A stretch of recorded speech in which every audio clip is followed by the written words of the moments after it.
Hi guys, what's up? Welcome to my vlog. My name is Jeff. For today's video, meron tayong masarap na ulam para sa ating breakfast.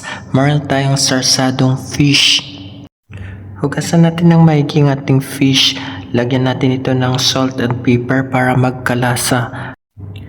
In a cooking pot, magpainit ng mantika, magisa ng maraming sibuyas, maraming kamatis, loya, konting bawang.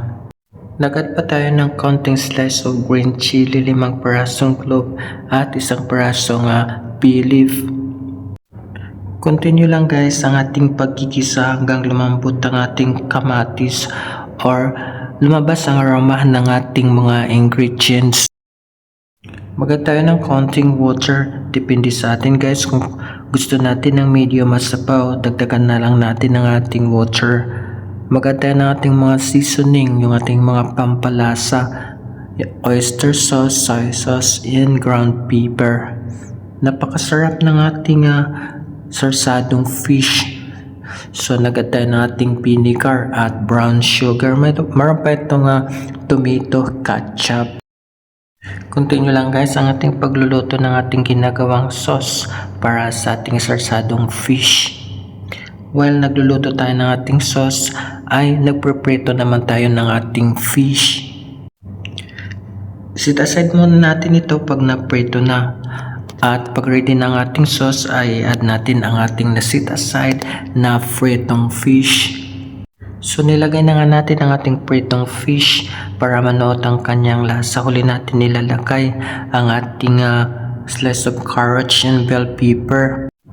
Mag-ready tayo ng ating diluted all-purpose flour para maging creamy ang ating sauce ng ating sarsadong fish. Antayin lang natin ito guys na manood ang lasa.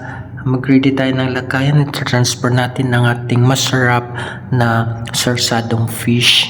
Para sa ating cold drinks, meron tayong fresh squeezed orange juice, hot drinks, yung ating onion tea with green tea.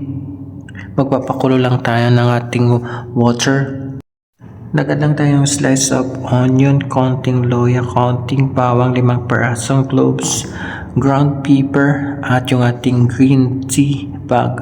Healthy hot drinks.